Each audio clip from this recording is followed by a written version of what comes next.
आपण देखिए बिल रुआ बिल केमती फाटी गाँ होती तो देखु टोटाल पानी ना बिल फाटीगला आप देखिपे तो आम पानी पंप पकई पानी देले कौन ऊपर जे पर्यंत पानी न होइछि वर्षा न होइछि तो से पर्यंत जिते पानी देले भी किसी लाभ हेबन। जय जगन्नाथ सांग मैंने शुभ सकाळ आ गोटे नुआ भिडियो को वेलकम। तो आपण मैंने थंबनेल देखि जानि पड़ते भिडियोटी कौन तो मु सकाळु बिल को आछि तो बिलर आज भिडियो हम तो आज बिल को आसार कारण कौन तो वर्षा ना तो बापा कहले कहले सकाळु टिके जाई बिल आड़े टिके बुली आसबु तो मु आप देखिपे मु बिलर अच्छी तो देखु हजार हजार चाष जमी आज पानी पाई हाहाकार पड़ जाइए तो सबू बिल अलरेडी चाष सरी जाइए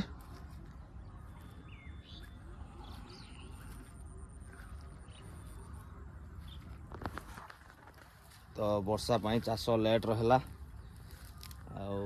चाष पाखापाखि एवं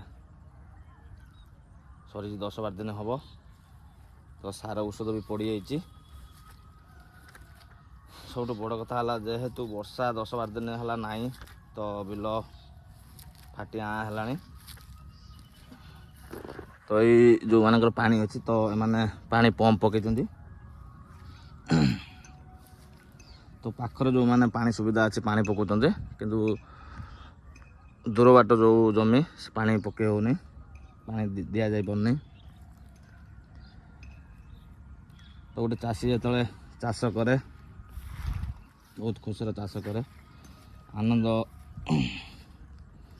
आनंद लगी था तो गोटे चाषी से खुशी होता है जो सोनार फसल सोना फली था किंतु ए वर्ष अलग होगला जेहेतु पानी पाई दुनिया प्रॉब्लम तो सबुआड़े वर्षा होची आप जानते आंध्रा विजयवाड़ा हैदराबाद सबुआड़े वर्षा व्यापात कर तो बन्या भी होची तो आम ओडिशा को प्राय वर्षा ना ताती चाषी बहुत चिंतार अच्छी तो कौन करिया केते पानी आम आउ नईरू पोखर पानी दवा ऊपर जेहेतु वर्षा पर्यटन न होइछि तो आम जिते तल पानी देले भी तार किसी लाभ ना तो गोटे दिन खरार बिल पानी सुखी जाऊँगी तापर भी पानी पाई समस्या जहाँ रोचे पाखापाखि जमी जो मानकर सब रोचे ये भी जो पाखापाखि सब जमी रोचे षांड सब आसिक खाऊँ तो देखिए षांड सब केवल खाई तो बिल फाटिक है तो सबू चाषी मैंने सार विष सब काम सारी जेहेतु पानी पाई एथर चाष लेट है तो ये जमीर सब पानी कमी जाता तो रुआ किभली भाव थिला देखी पड़े तो ये पानी दिखाई जहाँ भी जो गोटे चाषी चाष कर सोनार खेत पर से बहुत किसी करें तो तथापि पाख जमी मानकर पानी दि जाऊँगी जो दूर दूर जमी रहा से पानी दिखाई पार नहीं तो पंप भी एत बाटे पाइब नहीं खरा किभली भाव देखु बैशाख मास भाया खरा हो तो मुझे सकाल आसनी बिल को तो देखु छोट छोट रुआ पानी भी ना अल्प अल्प पानी अच्छी तो दिने 2 दिन भितर पानी सुखीज ये सब पानी दिखाई तो बहुत दुख लगुच चाषी मुंडर बर्तमान चढ़क पड़ जाए पानी पाई तो वर्षा भी हो जो वर्षा हो से वर्षा रास्ता भी भेदु नहीं बिलू कौन पानी दब कथार अच्छी समुद्र को संखे तो जो वर्षा हो तो रास्ता तो उदा होनी बिल पानी कौन आसो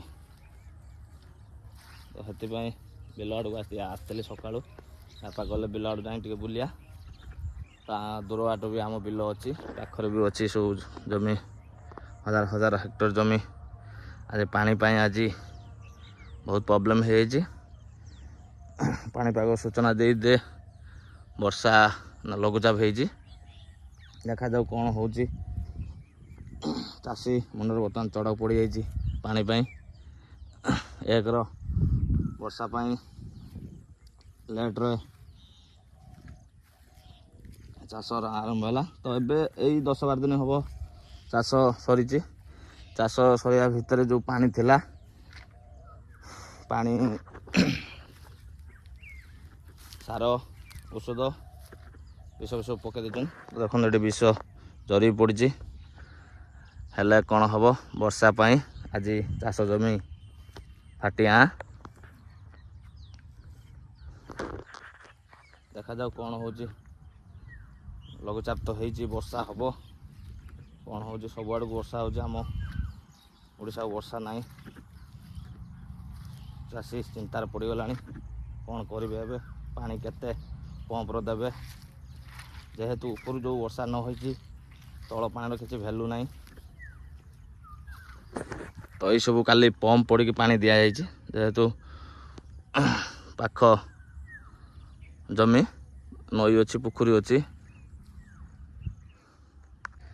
ଏଇ ଜମି ଗୁଡ଼ା ସବୁ ପାଖ ଜମି। ଯେହେତୁ ଏଗୁଡ଼ା ଚାଷ ହେଇନି, ଯେହେତୁ ଷେଣ୍ଢ ଏଠି ପାଖର ଆସି ଧାନ ଫାନ ରୁଆ ଖାଇଯିବ ବୋଲି ଚାଷ ହେଇନି। ତ 2-3ଟା ଜମି ପଡ଼ିଆ ପଡ଼ିଛି। ତ ଦେଖନ୍ତୁ ସେପଟେ ବି ଷେଣ୍ଢ ପାଇଁ ଜାଲି ଲାଗିଛି, ଦେଖିପାରୁଥିବେ। ତଥାପି ଲୋକ ରୋଇଛନ୍ତି ପାଖ ପିଲା ବୋଲି। ତ ଏଇଟା ହେଉଛି ଆମ ଦୌରା। ତ ଏଇପଟୁ ପାଣି ଆଣିକି କିଛି ପାଖ ଜମିରେ ପାଣି ଦିଆଯାଇଛି। ତ ଦେଖନ୍ତୁ ପାଣି ଦେଖାହେଉଛି, କିନ୍ତୁ ଭିତରେ ଯେଉଁ ଜମି ଗୁଡ଼ା ରହିଲା, ହଜାର ଜମି, ତ ସେଗୁଡ଼ା ସବୁ ପାଣି ଦିଆଯାଇପାରିବନି। କାହିଁକିନା ଦୂର ବାଟ, ତ ପମ୍ପ ବି ଏତେ ବାଟ ପାଇବନି। ତ ଆମ ଦୌରା ଭିତରେ ବି ଏଠି କିଛି ଚାଷ ହୋଇଛି, ଯାହାଦ୍ୱାରା ପାଖର ପାଣି ଥାଇକି ବି ଆମର ପାଣି ଦିଆ ହେଇନି। ତ ବିଲ ଫାଟିକି ତ ଆପଣ ଦେଖନ୍ତୁ କିଭଳି ଭାବରେ ବିଲ ଫାଟିଯାଇ ସବୁ। ଦେଖନ୍ତୁ ପାଣି ନାହିଁ, ବିଲ ଫାଟିକି ପୁରା ରୁଆ ଦେଖିପାରୁଥିବେ। ତ ଆପଣ ଦେଖିପାରୁଥିବେ ଏ ଜମି ପଡ଼ିଆ ପଡ଼ିଛି। ତ ଏ ଜମି ଆମର, ତ ଏଇଠୁ ଆଗରୁ ତଳା ଆମର ପଡ଼େ। ଯେହେତୁ ଷେଣ୍ଢ ପାଇଁ ଏଠି ଆଉ ତଳା ପଡ଼ୁନି। ତା ବାଦ ଦେଖିପାରୁଥିବେ କେତେ ବଡ଼ ବଡ଼ କିଆ ସବୁ ତ ଜମିକି ମାଡ଼ି ଆଇଲାଣି। ତ ଇଏ ଗୋଟେ ବିଲକୁ ପୁରା ଢାଙ୍କିକି ରଖିଛି। ଚାରିପିଟି କିଆ ଦେଖନ୍ତୁ ପୁରା ଜମିକି ମାଡ଼ି ଆଇଲାଣି। ତ ଯେହେତୁ ଆଉ ଏଠି ଚାଷ ହେଉନି, ତେଣୁକରି ଗୁରୁତ୍ୱର ଆପରେ ଦିଆ ହେଉନି। ଷେଣ୍ଢ ପାଇଁ ଚାଷ ବନ୍ଦ ହେଇଯାଇଛି, ଏଠି ଜମି ପଡ଼ିଆ ପଡ଼ିଛି। ତ କେତେ ବଡ଼ ବଡ଼ କିଆ ଦେଖନ୍ତୁ। ଏଇ ଯେଉଁ କିଆ ଦେଖୁଛନ୍ତି, ଟୋଟାଲ ଏଟା ଗୋଟେ ଜମିର କିଆ ମାଡ଼ି ଆସିଛି। ତ ଏଇଭଳିଆ ଜମିର ଏପଟେ ବି ଦେଖନ୍ତୁ କିଆ ଚାରିପିଟି। ତ ଏଇଟା ହେଉଛି ଆମ ଦୌରା। ଆଗରୁ ଏଇଠି ତଳା ପଡ଼ୁଥିଲା ଏ ଜମିରେ, ତ ବର୍ତ୍ତମାନ ଏଠି ପଡ଼ିଆ ଫାଙ୍କା।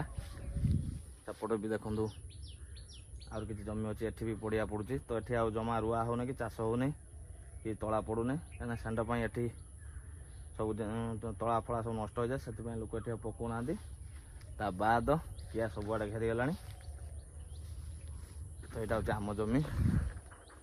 ମୁଁ ଆପଣଙ୍କୁ କହିଥିଲି ସର୍ବପ୍ରଥମେ ପାଣି ପାଇଁ ପ୍ରୋବ୍ଲେମ୍। ତ ଦେଖନ୍ତୁ ପାଇପ୍ ପଡ଼ିଛି। ତ ଏଇଟା ଆମ ଦୌରା। ତ ଦୌରା ସେପଟକୁ ପାଣି ଦିଆହେବ। ପାଇପ୍ ପଡ଼ିଛି ଦେଖନ୍ତୁ, ପମ୍ପ ପାଇପ୍ ଦେଖିପାରୁଥିବେ।